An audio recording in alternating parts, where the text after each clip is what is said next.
Va ora in onda Giallo Radio Club, racconti noir dal passato e dal presente, scritto e condotto da Laura Marinaro.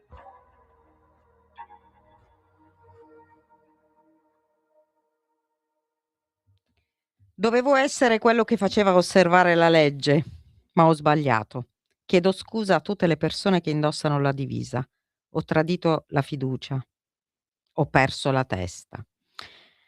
Oggi, parliamo del caso del poliziotto Carmelo Cinturrino, in carcere per omicidio volontario nei confronti di Abderrahim Mansouri detto Zak, ex pusher, insomma conosciuto come Ras della droga nel Boscato di Rogoredo. Ne parliamo, dal punto di vista proprio delle indagini, ne parliamo dal punto di vista, del fatto penale insomma, più che non vogliamo fare, discorsi politici di nessun tipo, perché in questa sede, cioè in Giallo Radio Club, non ci interessa. Quindi parleremo con un ex poliziotto, che è qui, in collegamento con noi telefonico, Celeste Bruno, che è anche un giallista. Celeste, magari poi alla fine, ti chiederò qualcosa sul tuo ultimo romanzo. Bentornato.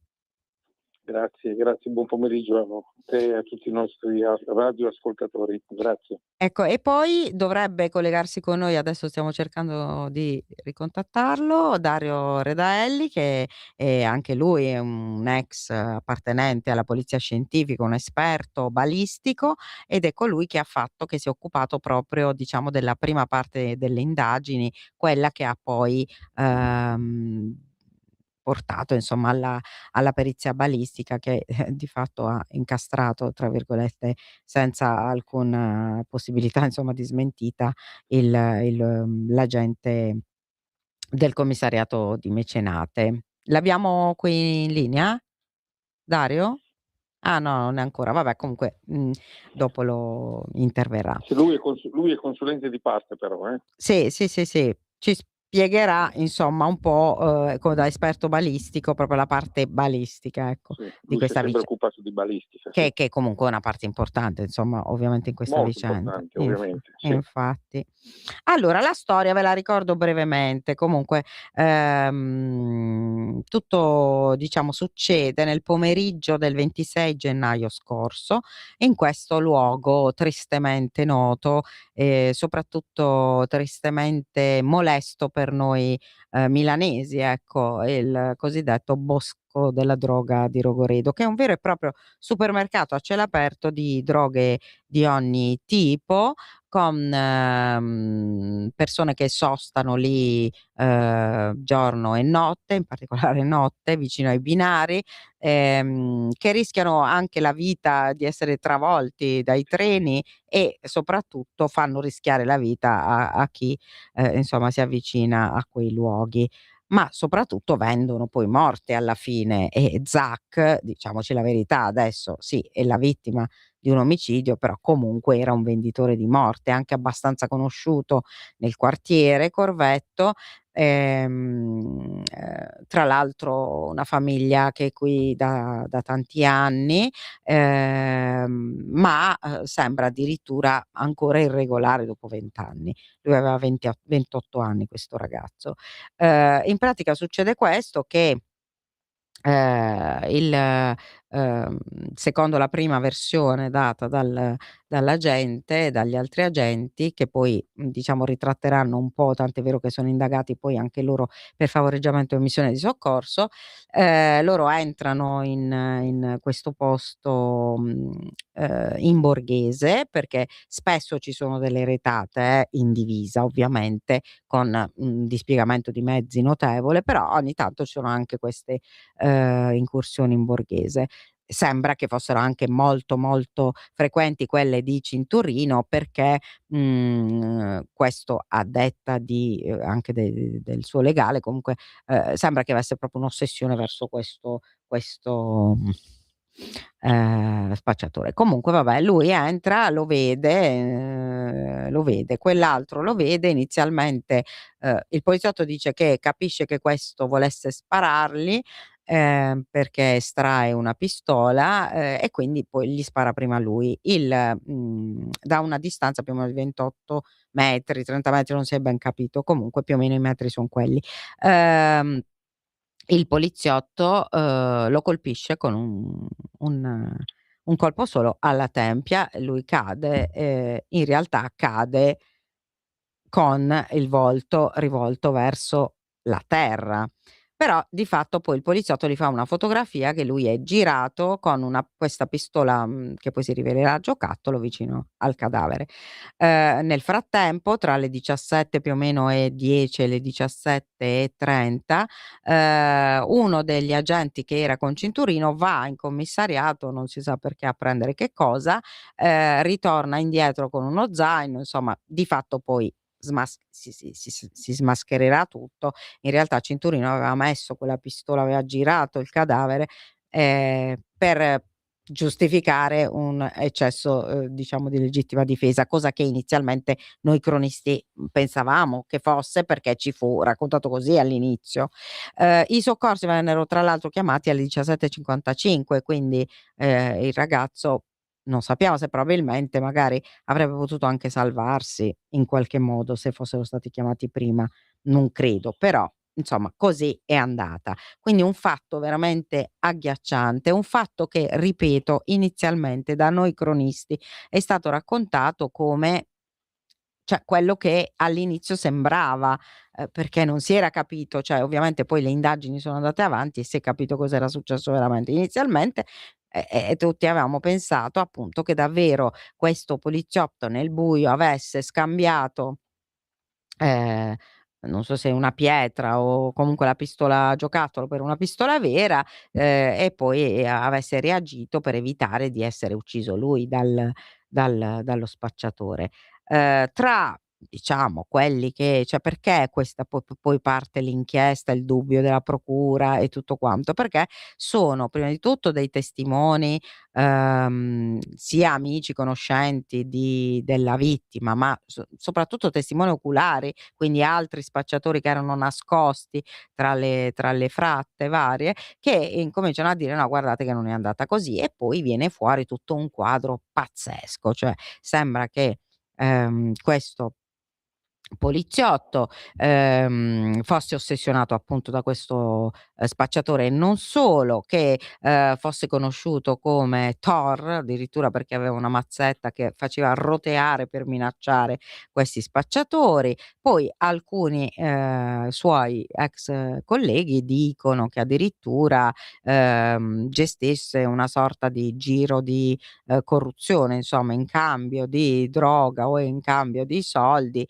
ti lascio stare, eccetera, eccetera. Ecco, tutto questo ovviamente, riporto le parole del legale di Cinturino, l'avvocato Porciani, tutto questo non è ancora ovviamente assolutamente stato appurato. Lui lo nega assolutamente, ammette di aver ucciso Mansouri sicuramente, probabilmente di odiarlo, non lo so, di essere stato ossessionato da lui, però non certo di tutto questo giro. Di fatto, in realtà, un po' questo giro emerge, perché sono i suoi stessi ex colleghi a parlare di queste circostanze. Allora, vabbè, ricordiamo, vabbè, sempre che lui ha Vabbè, chiesto una scusa. ricostruzione un po' Vabbè, troppo, come devo dire, facciamo una un po' forzata, diciamola così, perché esattamente non è questo. aspetta, aspetta, Quel aspetta, fattore ti faccio dell'ossessione io le dello domande. spacciatore Aspetta, non c'era, eh. aspetta, ti faccio io le Va domande. bene, andiamo avanti, Allora, vediamo. l'avvocato dice, no, io riporto le parole l'avvocato dice che le accuse di taglieggiamento sono una carnevalata, sono pura fantasia. I suoi colleghi invece dicono, ci sono dei verbali di questi colleghi, e dice che appunto invece dicono: "No, era un violento, poco raccomandabile", di qua e di là, e loro stessi avevano, cioè, perché non l'avevano allora segnalato prima, visto che già si sapeva che funzionava così in questo commissariato? Perché avevano paura, non lo so di che cosa. Allora, Celeste, tu che sei stato, innanzitutto io ti chiedo, prima di tutto, che idea ti sei fatto tu sulla esatta dinamica di com'è andata, rispetto al fatto che tu hai fatto questo lavoro tanti anni e quindi ci puoi dire anche come funziona? Bene. Allora, innanzitutto dobbiamo dire che dobbiamo scindere le varie fasi, no? Sì. Però prima di parlare di questo, io voglio dire una cosa che ci tengo, Mm.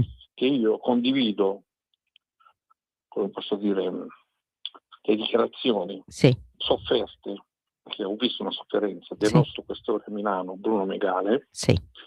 e per certi versi condivido anche la posizione del nostro capo della polizia. Mm. Attenzione che Pisani è un uomo operativo, cioè viene dalla squadra mobile. Megale viene dalla Digos. È vero. Quindi sono due operativi che conoscono, diciamo, i meccanismi investigativi. E Perfetto. quindi io credo che Megale, insieme a tutta la squadra mobile, da subito abbia capito che ci poteva essere una distorsione nel racconto fatto Certo. dall'assistente, no? Dal Cinturiello. Sì. Che, ricordiamolo, fino a un giorno prima di questo fatto era considerato un ottimo poliziotto. Ah sì, perché faceva tanti arresti, no? Sì, no? sì. Sì, Poi sì, il giorno dopo vediamo un'altra lettura, no? Però nella vita queste cose accadono. Ma sembra però, questo, aspetta quindi, Celeste, ti fermo un attimo, sembra però che fosse stato già indagato per episodi del genere in passato, no, però... un anno prima c'era stato, ma può accadere, sì. un qualcosa di strano, cioè aveva arrestato un tunisino, sì. no? E poi era risultato dalle telecamere che quello che aveva dichiarato nei verbali, e quindi nel verbale d'arresto e quant'altro, non corrispondeva esattamente a quello che era accaduto, questo dalle telecamere. Quindi un magistrato aveva chiesto la soluzione del tunisino e mandato gli atti per vedere di verificare questa situazione. Ed era una situazione che era in sospeso, ok? Ok, però vabbè, lui continuava ovviamente il suo lavoro. Attenzione, queste cose possono accadere perché a volte ci sono anche delle percezioni, no? Non era stato formalmente indagato su questo, ma comunque era stato attenzionato, ma questo dalla procura. Sì. Okay? Sì. Il fatto che poi lui ha continuato a lavorare, quindi a collaborare con i magistrati, perché quando fai gli arresti comunque ti relazioni con un magistrato, no? E evidentemente aveva indotto il poliziotto a ritenere che probabilmente era stata passata o che comunque in qualche maniera, diciamo, se la sarebbe cavata sotto quell'aspetto, anche perché non era un fatto gravissimo, non era stato creduto ed è stato assolto. Può succedere, succede nella vita, no? Io ho fatto centinaia e centinaia di arresti, qualche volta qualche mio arrestato è stato assolto. Non è un'anomalia. L'anomalia era che non corrispondeva, diciamo, la descrizione dei fatti così come era avvenuta, almeno stando alle telecamere. Questo è il dispositivo. Ma al di là di questo, no? Entriamo nel merito della questione. Quando noi parliamo di questa questione, noi dobbiamo scindere le fasi, perché se noi mettiamo tutti insieme, no? Viene un quadro che non è ovviamente quello reale. Quindi noi parliamo del boschetto di Rogoredo, che sappiamo tutti cos'è a Milano, no? Bene, il poliziotto arriva lì. Era normale che andava lì in Borghese, perché la squadra investigativa dei commissariati, e in particolare anche di Mecenate, si avvale di 2 o 3 personaggi, non di più. Cioè la squadretta, la chiamiamo noi, no? No, scusa, mi viene da ridere perché la squadretta in questo momento è un'altra cosa. Sono piccole squadre, sì. molto spesso servono anche alla squadra mobile quando deve fare delle azioni nel territorio, diciamo, no? Si occupano più che altro anche sotto il profilo burocratico della giudiziaria, però in particolare loro, avendo questa, come devo dire, questa spina nel fianco che era Rogoredo, no? Si concentravano soprattutto su quella zona dove effettivamente erano stati fatti numerosissimi arresti.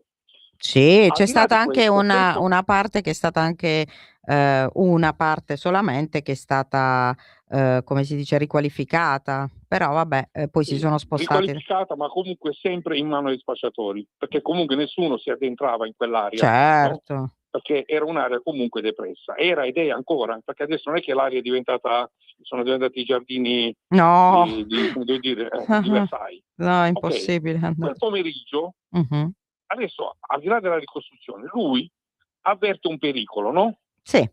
Noi oggi sappiamo che era una pietra, lo sappiamo, perché è stato accertato. Lui avverte questo pericolo e spara.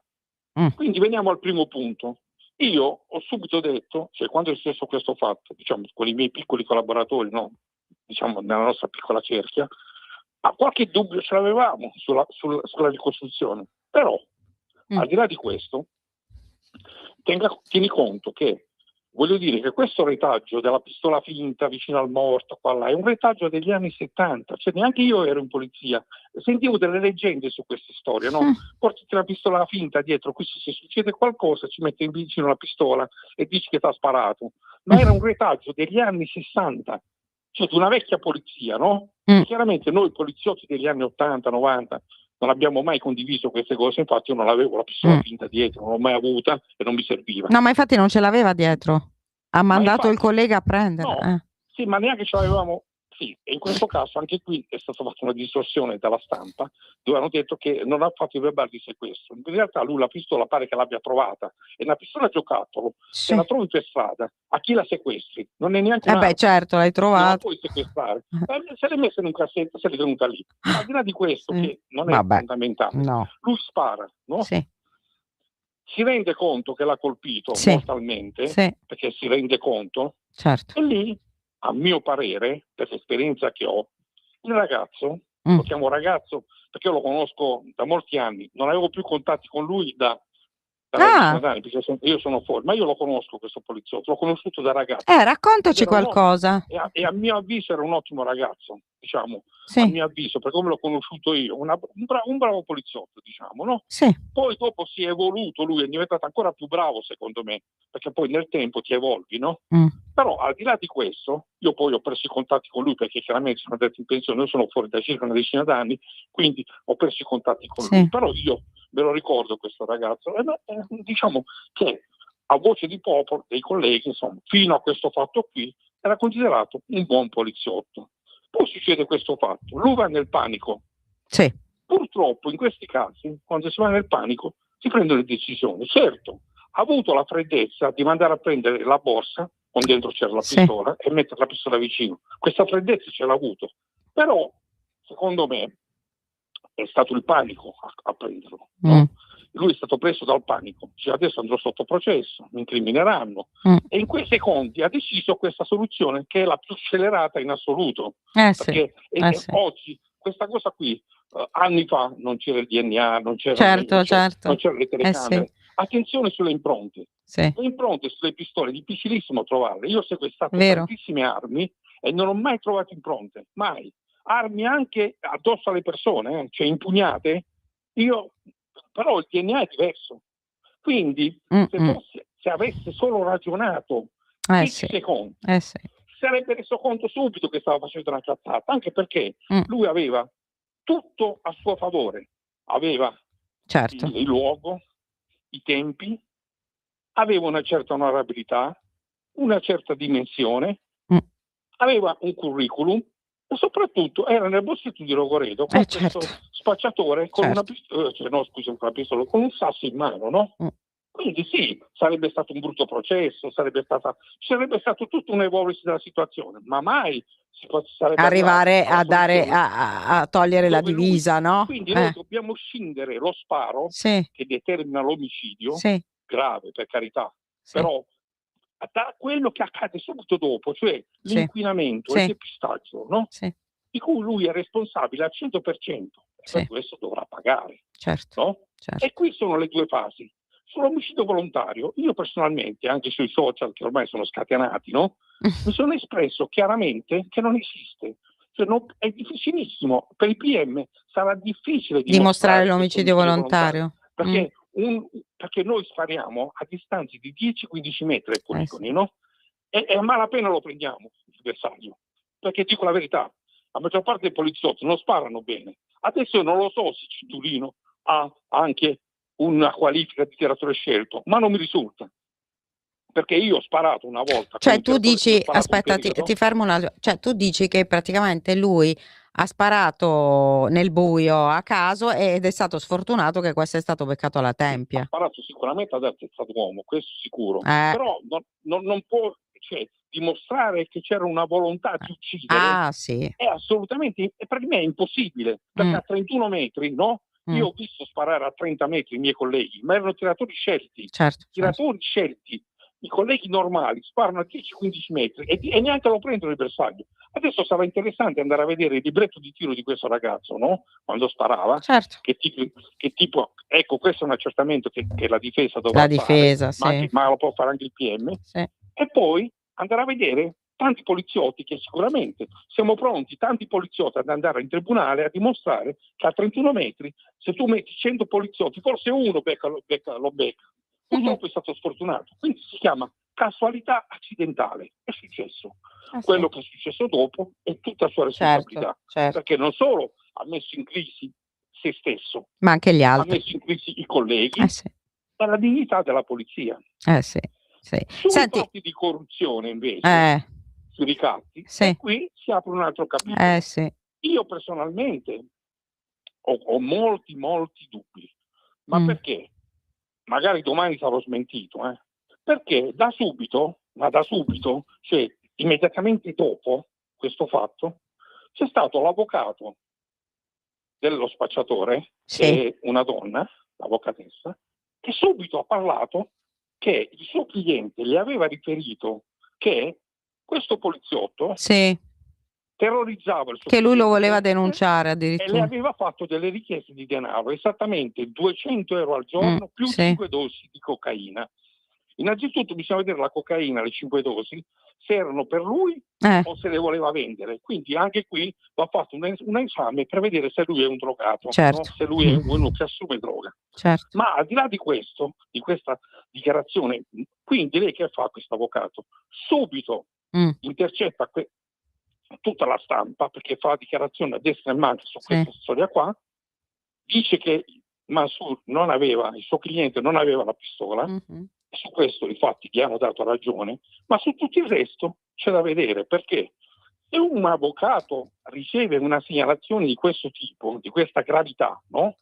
E dice, dice, io non ho fatto la segnalazione alla magistratura perché non volevo mettere in crisi il mio cliente, perché avrei detto che è uno spacciatore. Ma lei poteva fare benissimo molte altre cose, per esempio fare una segnalazione alla questura e dire ho saputo che succede questo. Sì, infatti, perché io mi chiedo se poteva fare una segnalazione al dirigente commissariato Mecenacci, perché non fa niente di tutto questo, ma appena morto il suo cliente spara a zero sul poliziotto, no? Vabbè, però aspetta, adesso calma. Quanto soprattutto della corruzione. Calma. Allora, però sulla corruzione, Celeste, allora io sono d'accordo con te che bisogna assolutamente accertare tutto questo, andare a vedere anche eventuali disponibilità di denaro. Però ci sono anche tante testimonianze, quindi bisogna valutare quelle. Fammi finire il pensiero, ancora 10 secondi. Il suo cliente era talmente terrorizzato da questo poliziotto, no? In realtà il poliziotto pare che abbia detto che a malapena lo conosceva, in realtà, che se ne va tranquillamente tutti i pomeriggi a Rogoredo, al boschetto. Probabilmente a correre, devo pensare, no? Non credo. Non lo so, perché va tranquillamente, nonostante c'è uno che è terrorizzato, no? Non va dove sa che c'è la polizia, no? No, un'altra cosa logica, scusami, che mi è venuta in mente, è se fosse davvero vero che lui chiedeva tutti questi soldi a questo, ma perché doveva uccidere colui che gli garantiva questo bancomat? No, perché pare che l'avvocato ha girato anche questo dicendo sì. Perché lo ha voluto uccidere? Perché lui si è sottratto, non ha consentito alle sue richieste. Quindi non avendo soddisfatto le richieste del poliziotto, il poliziotto lo voleva punire. Questa è la cosa. Ecco, abbiamo l'altro ospite, aspetta. Laura, alle voci di popolo, perché i poliziotti operativi, perché qui c'è da fare anche una distinzione tra poliziotti operativi e non operativi. Sì, aspetta, allora adesso dobbiamo sospendere un minuto per la pubblicità, aspetta un attimo. Sospendiamo un minuto, però sento che c'è sotto Dario Redelli, lo saluto, ciao Dario, bentornato. Ciao Laura, ciao Laura, saluto te, i tuoi ascoltatori, saluto Celeste. Vi siete conosciuti, vi conoscete. Allora adesso facciamo questo minuto velocissimo di pubblicità, poi torniamo un attimo con Dario proprio sulla parte più tecnica, ecco, un attimo, un minuto. Va bene. Per la tua pubblicità visita il sito radiolibertà.net. Coming Soon Radio, quotidiano di informazione cinematografica. Lieta di conoscerla, signor Frankenstein. Dalla regista Maggie Gyllenhaal. Se lei fosse mostruosa. La candidata all'Oscar Jessie Buckley. Arriva la sposa. Il premio Oscar Christian Bale. L'amero finché a morte non ci separi. Perché la morte era il principio. La sposa. Siete pronti? Dal 5 marzo al cinema. 01 Distribution presenta. Avevamo una fidanzata e non ce l'ha detto? Dopo 3 di troppo. Sono 2 mesi che ci frequentiamo. Fabio De Luigi, Virginia Raffaele. Ancora non l'hai detto che hai 4 figli e un cane? Del cane gliel'ho detto. Un bel giorno, un film di Fabio De Luigi, dal 5 marzo al cinema. Da Baz Luhrmann, regista di Elvis e Moulin Rouge. Hello out there. Elvis Presley, come mai visto prima. Play the hell out of it. Più di un documentario. If you feel it, you can't help but move to it. Più di un concerto. Epic. Elvis Presley in concert, dal 5 marzo al cinema. Stai ascoltando Radio Libertà, la tua voce libera, senza filtri né censura. La tua radio. Eccoci tornati. Allora, Celeste, ascolta, faccio qualche domanda a Dario, poi torno da te. Dario, non so se tu hai ascoltato, comunque stiamo un po' ricostruendo, è molto interessante quello che dice Celeste, proprio come ex operativo, quindi che sa bene come funziona un po' la vicenda. Ecco, io voglio chiedere a te invece, tu quando sei entrato, cioè come consulente ovviamente, e che tipo di diciamo di informazioni tecniche ci puoi dare, perché sono comunque fondamentali e interessanti. Sì, allora io intanto premetto di aver rinunciato all'incarico nella giornata di lunedì e di aver comunque depositato presso lo studio dell'avvocato Porciani che assiste Carmelo Cinturino l'esito dell'attività che fino a quel momento avevo svolto. Attività che comincia con l'incarico di consulenza tecnica medico-legale che è stato conferito alla professoressa Cristina Cattaneo. Quindi io vengo contattato dall'avvocato Porciani che mi chiede di assistere Carmelo Cinturino nell'ambito di una situazione che lo vedeva ovviamente indagato per cosiddetto atto dovuto, in quanto resosi responsabile dell'omicidio del cittadino straniero Abderrahim Massuri, però in esito ad un'attività di polizia giudiziaria nell'ambito del cosiddetto boschetto di Rogoredo, per la quale si prefigurava all'inizio della situazione un uso legittimo dell'arma d'ordinanza nell'ambito di un evento di cosiddetta legittima difesa. Quindi mi si chiede di affiancare ovviamente l'avvocato Porciani e Cinturino in questa vicenda per dare il mio contributo in quanto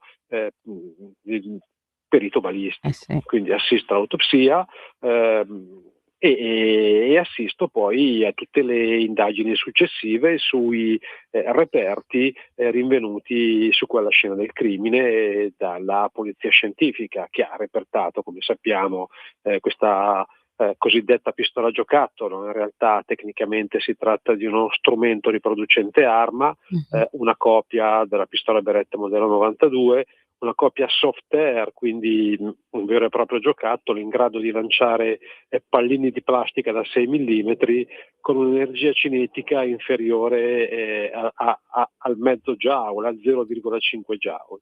E niente, quindi seguo queste parti di indagini e ovviamente, un po' come è successo a tutti coloro che sono entrati in contatto con questi reperti, mi rendo conto che questa pistola è, per così dire, sospetta, ecco, perché non è un oggetto che è un personaggio dello spessore di Mansouri, sappiamo, perché hanno dichiarato anche i suoi avvocati che era un personaggio che aveva precedenti penali specifici, ecco, un personaggio di un certo spessore.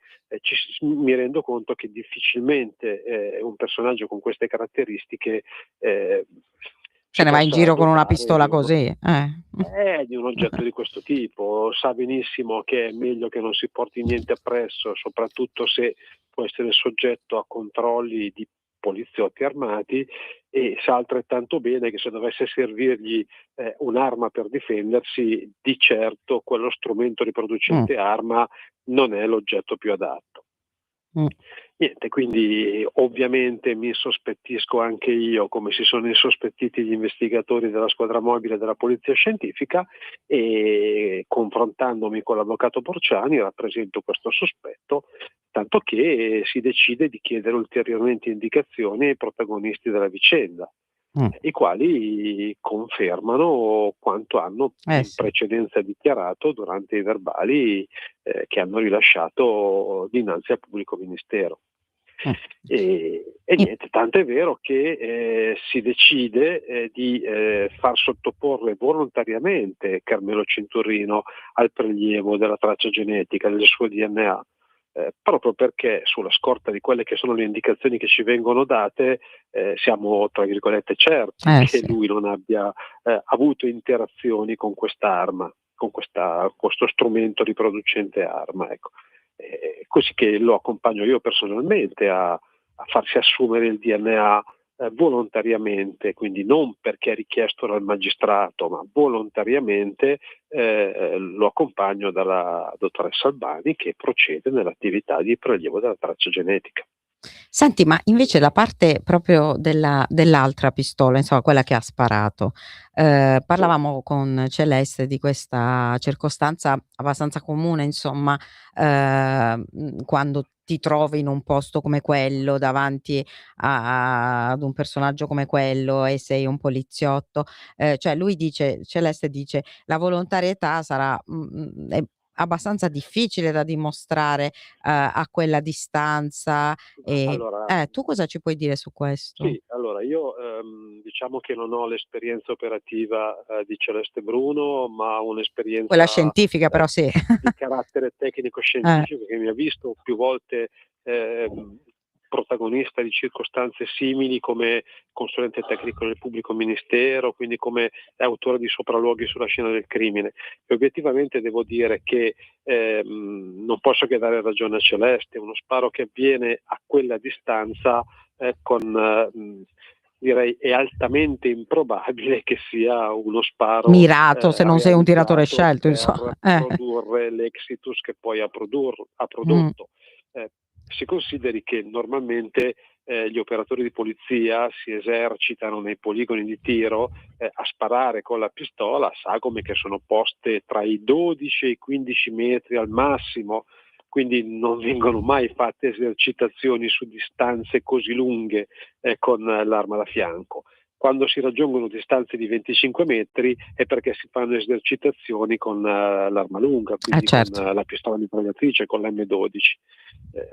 Quindi già una distanza così importante, che parrebbe essere, dai riscontri fatti dalla polizia scientifica, superiore ai 25 metri indubbiamente, è una distanza che è poco compatibile con la volontarietà di uno sparo mirato al capo della vittima. Ok. Tra l'altro, un'altra considerazione che io ho Dario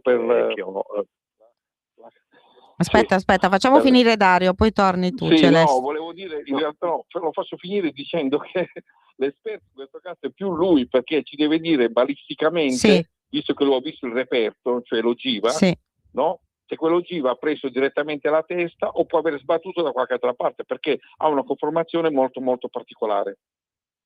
Dario, prego. Sì, allora, devo dire che già durante la prima fase degli accertamenti relativi all'autopsia, ossia quando ho potuto consultare la TAC eseguita alla salma del Mansori, quindi prima ancora che venisse materialmente eseguita l'autopsia vera e propria, ho avuto qualche dubbio riguardo al fatto che quel proiettile potesse aver raggiunto il capo della vittima come obiettivo direi primario. Cerco di spiegarmi meglio. Un proiettile con quelle caratteristiche, si tratta di un 9x19 Parabellum NATO, che quindi deve necessariamente sottostare a ha certe caratteristiche balistiche. Lo Stanag 4090 NATO prevede che un proiettile con quelle caratteristiche sia in grado, uso un esempio per esprimermi in maniera più direi che si possa capire meglio, ecco, un proiettile con quelle caratteristiche dovrebbe essere in grado di forare a 23 metri dall'arrivo di volata l'elmetto in acciaio del militare e produrre ferite mortali al capo. Quindi mi sono meravigliato di come questo proiettile in realtà sia rimasto ritenuto nel capo della vittima, quando mi sarei aspettato, considerate appunto le caratteristiche balistiche di questa cartuccia del proiettile, che ci fosse stato un foro d'ingresso e un foro d'uscita. In realtà il proiettile è rimasto ritenuto e questa cosa mi ha insospettito da subito, così come mi ha insospettito valutare le condizioni di deformazione del proiettile stesso, ma soprattutto il fatto che l'incamiciatura del proiettile, l'incamiciatura è diciamo la mantellatura, la blindatura del proiettile.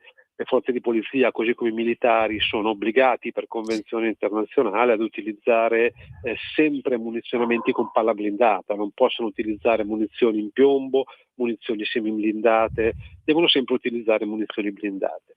E niente, questo proiettile aveva proprio una lesione importante nell'incamiciatura che mi ha fatto pensare che potesse aver impattato precedentemente contro un bersaglio intermedio, che quindi potesse trattarsi di un proiettile cosiddetto di rimbalzo. E cosa potrebbe essere questo oggetto? Cioè, cosa può essere? Allora, è strano. Io sinceramente non sono stato sulla scena del crimine, non ho valutato se nel luogo in cui sono avvenuti i fatti potesse esserci qualche cosa che potrebbe aver determinato un rimbalzo, una deviazione di questo proiettile. Queste sono considerazioni che faccio e che ho fatto e che ho formalizzato anche all'avvocato Porciani con una relazione tecnica sulla base di quelle che sono le caratteristiche proprie di questa munizione. Quindi il considerare che la pallottola sia rimasta ritenuta nel capo della vittima mi ha fatto pensare che possa essere arrivata rallentata, insomma, al bersaglio, con una ovviamente caratteristica di velocità e di energia cinetica ridotta rispetto agli standard, e questa riduzione potrebbe, utilizzo il condizionale perché poi penso che la polizia scientifica farà tutti gli accertamenti del caso, potrebbe essere dovuta all'impatto con un bersaglio intermedio. Quindi a te risulta che c'è una consulenza poi anche, immagino, del... No, a me risulta che siano state delegate delle indagini specifiche alla polizia scientifica. La polizia scientifica non ha ricevuto incarichi di consulenza tecnica. La polizia scientifica sta lavorando su delega, ovviamente rispettando tutte le procedure relative alle attività tecniche di carattere ripetibile, quindi con gli avvisi agli aventi diritto, tutto quello che normalmente il codice di procedura penale prevede. Non è stato dato però un incarico di consulenza tecnica e anche da un punto di vista balistico la polizia scientifica sta lavorando sul caso. Ecco. Molto interessante. Diciamo, quindi, questa come hai visto, potrebbe essere molto interessante per l'esito. Io ho fatto un'ipotesi da investigatore, visto che abbiamo Redaelli che lo ringrazio per la considerazione, però in questi casi diciamo la sua arte e la sua professione è molto più dirimente della mia. Io penso che il proiettile potrebbe aver impattato contro la pietra che lo aveva in mano, o addirittura, ancora di più, che sia impattato per terra, perché c'è una parte lì che è asfaltata e poi da terra è rimbalzato in testa. Potrebbe anche essere successo questo. Possibile. Se successo, viene meno il fatto che ha sparato dal testa d'uomo e ha sparato dal basso, cioè dall'alto verso il basso. E quindi cambia totalmente. Potrebbe essere, Dario? Allora, rispondere ad un quesito di questo tipo con gli elementi che io ho a disposizione è praticamente bisogna andare sul posto, è chiaro, bisogna andare sul posto. In realtà bisognerebbe andare sul posto, fare delle verifiche. Mi pare di aver visto da alcune documentazioni fotografiche che diciamo la strada sterrata dove sono avvenuti i fatti costeggi la ferrovia e a lato della strada, credo sulla sinistra, considerata la direzione dello sparo, ci sia anche una sorta di muretto, quindi non posso escludere che questo proiettile possa aver impattato contro questo muretto però ecco, queste considerazioni che faccio non le faccio perché ho potuto vedere gli esiti di un rimbalzo, le faccio esclusivamente considerando la tipologia della munizione, che è una munizione, ribadisco, di origine militare, che ancora adesso per la normativa nazionale, quando sul fondello del bostro c'è la simbologia NATO, è ritenuta da guerra, quindi una munizione particolarmente potente che non avrebbe dovuto, secondo gli standard che dovrebbe rispettare, fermarsi certo, infatti. Questa è la considerazione. Poi ecco, lì penso che non sia particolarmente difficile scoprire se questo sospetto che mi è venuto considerando la tipologia di proiettile e la deformazione subita dal proiettile sia un sospetto fondato oppure no. Basterebbe prendere questo proiettile, sottoporlo ad un'indagine con un microscopio a scansione elettronica e verificare se sulla superficie di questo proiettile, sul corpo di forzamento, su quelle porzioni di proiettile particolarmente lesionate a seguito dell'impatto balistico in fase terminale, vi siano dei materiali, degli elementi chimici incompatibili con la merceologia del proiettile. Quello è un proiettile che è costituito da piombo indurito con l'antimonio, che ha un'incamiciatura di rame zinco 70-30, quindi 70 rame, 30 zinco. Se c'è qualcos'altro, tipo la calce di un muretto. Faccio un esempio banalissimo del silicio, ecco, che non c'entra assolutamente nulla con la merceologia di quel proiettile lì, insomma diventa, sarebbe un elemento a riprova di questo sospetto del possibile rimbalzo che il proiettile potrebbe aver avuto. Molto interessante. Sono considerazioni che poi ovviamente credo che la polizia scientifica approfondirà. Io sono fuori da questa vicenda, ma Ma perché? Lo possiamo sapere. Perché poi alla fine? Perché mi sono, come dire, sentito...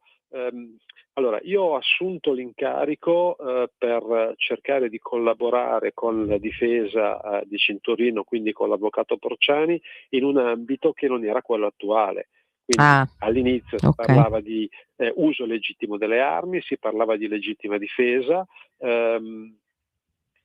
Avrei mantenuto l'incarico anche se non ci fosse stata la legittima difesa esplicita, ma se l'operatore di polizia implicato nella vicenda avesse detto ho estratto l'arma, mi sono spaventato, mi è partito il colpo, in realtà non posso continuare ad avere un rapporto diciamo di collaborazione sereno, professionale nell'ambito di questa vicenda, perché a fronte, così come è successo a tutti quelli che hanno fatto indagini nello specifico in questo caso, a fronte di una richiesta esplicita mi è stato assicurato che le cose erano invece andate così come lui diceva fossero andate nell'immediatezza dell'evento, cosa che poi ci siamo accorti non essere assolutamente vera. Senti, Quindi, come poliziotto tu come ti senti? Nei confronti dell'istituzione che io ho avuto l'onore, lo sottolineo, di rappresentare per 40 anni, ho ritenuto opportuno non continuare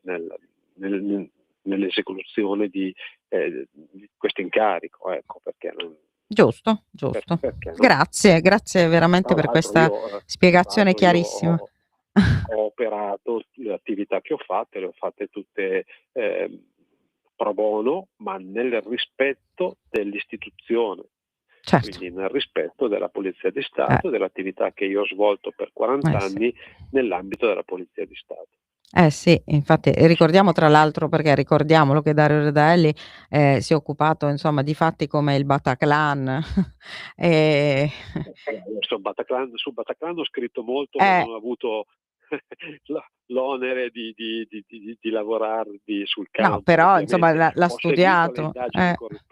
Sui successive, perché poi in quell'epoca mi occupavo proprio di antiterrorismo internazionale nell'ambito della Digos di Milano. Ho seguito direttamente tutte le indagini relative alla vicenda di Anis Amri, che è il terrorista di Berlino, quello che pose in essere l'attentato al mercatino di Natale nel 2016, che venne poi intercettato a Sesto San Giovanni. Mi ricordo. Sono indagini che la Digos di Milano segue direttamente e io, nella mia funzione di coordinatore delle squadre antiterrorismo, seguì in prima persona. E quindi a tutti e due adesso faccio una domanda, insomma, proprio perché è una curiosità, insomma, che abbiamo in tanti. Come mai cioè è stata proprio voluta la scelta di fare indagare la polizia, cioè un poliziotto dalla polizia? Perché spesso, almeno mi è capitato tantissime volte, che magari per ragioni di opportunità, così, quando succedeva qualcosa che riguardava un poliziotto indagavano i carabinieri o la polizia locale, quando succedeva una cosa alla polizia locale indagano i carabinieri, insomma. Qui, si è quasi voluto, no, cioè cosa ne pensate voi? Prima Dario, poi Celeste, così. Allora, rispondo prima io. Sì. Scusami. Così poi Secondo me si è trattato veramente di una grande forma di rispetto da parte dell'autorità giudiziaria, che ovviamente ha il coordinamento completo dell'indagine nei confronti della Polizia di Stato. Quindi una dimostrazione di fiducia della capacità propria della Polizia di Stato, nello specifico propria della questura e della squadra mobile milanese, di reagire nella maniera più opportuna ad una situazione che probabilmente è parsa da subito a chi stava svolgendo le indagini sul campo, è parsa da subito così avere molti lati oscuri da chiarire. Ecco, quindi, Celeste, tu che ne pensi? Io penso, per averlo fatto in passato, è normale, è successo molte volte, anche se non vengono divulgate queste notizie. A me personalmente mi è capitato di aver indagato. Certo, c'è il rischio che se dici, diciamo, vai in una certa direzione, qualcuno può pensare hanno aiutato il poliziotto, no? Invece non è così, perché noi siamo dei professionisti, siamo freddi su questa cosa qua, e in un caso particolare, magari lo posso riferire, ci fu una segnalazione anonima su un collega, no? Di un altro settore, di un altro reparto, e venne interpellato dal capo della mobile, mi diede a me l'incarico di indagare. E guarda caso questo ispettore era anche un amico mio, tra parentesi. In precedenza, anni prima, eravamo stati insieme in servizio in un altro settore. E io gli dissi appunto al capo della mobile che non era il caso che indagavo io, proprio perché eravamo amici. Mi disse, invece è proprio il contrario, proprio per questo. Proprio tu lo devi fare, perché sono convinto che tu scriverai la verità, mentre un altro non lo so. E io feci tutti gli accertamenti e stabilì che la lettera anonima che era arrivata su questo collega era completamente falsa, e scoprì anche chi l'aveva scritta, cioè un altro collega. E quindi siete rimasti amici, almeno? No, lui non l'ha mai saputo.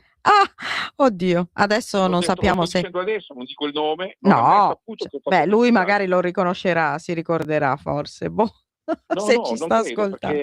Lui sapeva che c'era un'indagine su di lui, ma non sapeva chi indagava. Non sapeva chi era, non ha saputo neanche l'esito. Vabbè, l'esito l'ha saputo che è andata bene perché non ha fatto niente. Però la cosa anomala è che io ho scoperto anche chi l'ha scritta quella lettera, un altro collega tra di loro. Capita. Perché purtroppo i poliziotti subiscono anche questo, perché come Dario sa, di cui voglio dire che condivido la scelta, la capisco la scelta di aver rinunciato all'incarico, perché è una sofferenza, come lui sa, noi lavoriamo anche su queste cose qua ed è complicato, però voglio dire anche una parola, cioè voglio dire, ricordiamoci che Cinturino fino al 25 gennaio era un poliziotto, no? Adesso va bene quello che ha detto il capo della polizia, quello che lo stanno dicendo tutti, però io avrei voluto la stessa fermezza di Pisani, che allora è arrivato da qualche anno, Pisani da poco tempo, però anche dei colleghi in precedenza, che abbiamo avuto anche altri casi noi purtroppo di corruzione. E dovete sapere, lo dico a te ma all'opinione pubblica, che per noi operativi il poliziotto che si macchia di corruzione o di inquinamento delle prove è il male assoluto. Cioè noi giusto, perché rovina l'idea che Sì. Purtroppo di questi colleghi qualcuno ne abbiamo avuto diciamo, nella nostra carriera. Ho fatto 39 anni e 9 mesi. Sì, a parte i fratelli Savi, vorrei ricordare. Ma no, vabbè, ma quello è un caso estremo. Vabbè, come questo. vabbè però. Parliamo di corruzione, diciamo, spicciola, semplice, no? Di quelli che prendono i soldi, perché il corrotto non vende solo se stesso, vende se stesso, vende i colleghi, vende il reparto, vende la polizia, capisci? Quindi è un'offesa per tutti. E quindi è un pericolo assoluto e noi non li salutiamo neanche queste persone. Purtroppo di questi colleghi qualcuno, non tanti, dopo essere stati condannati, qualcuno è stato pure riammesso in servizio e questo ci ha fatto anche schifo. E noi avremmo voluto invece uno come Pisani che diceva no, a questo momento sei destituito fuori dalla polizia. Perché noi quello vogliamo, quando un poliziotto sbaglia, no? Sbaglia in questa maniera, cioè scientemente, vogliamo che paghi tutto, però attenzione, deve pagare il giusto, non di più, non di meno. Però aspetta, Celeste, per quello che ha fatto. Al di là di quello, però io vorrei ricordare, siamo garantisti, non è ancora, cioè non è ancora provato tutto questo che si dice su questo poliziotto, per cui ancora aspettiamo. La conferenza stampa in cui al tono sofferto del nostro questore Megale, Bruno, che ho conosciuto anche in attività, no? Onestamente i magistrati non mi sono piaciuti, devo essere onesto. Non hanno arrestato Pablo Escobar, cioè qui stanno cambiando le carte in tavola, qui il poliziotto è diventato il criminale e il criminale lo stanno santificando. Non è così. Il pusher rimane il pusher, il poliziotto rimane un poliziotto che ha sbagliato, ma rimane un poliziotto che ha sbagliato, cioè non deve diventare un criminale. Addirittura io, guardi, sul fermo ero convintissimo che non sarebbe stato, come posso dire, confermato, no? Perché le motivazioni, onestamente, diciamo la verità, erano labili, non c'era l'ho letto, infatti. Poi il fatto di addirittura dire che lui potrebbe uccidere ancora, cioè non dimentichiamoci che questo ragazzo, il giorno in cui è successo il fatto, ha consegnato la pistola e quindi per un mese ha fatto servizio, e già questa è un'anomalia perché doveva essere sospeso secondo me. Comunque ha fatto servizio disarmato, quindi addirittura ponendolo in difficoltà nel caso che qualcuno volesse fare male a lui. Cioè, e non è stato tenuto conto di questo.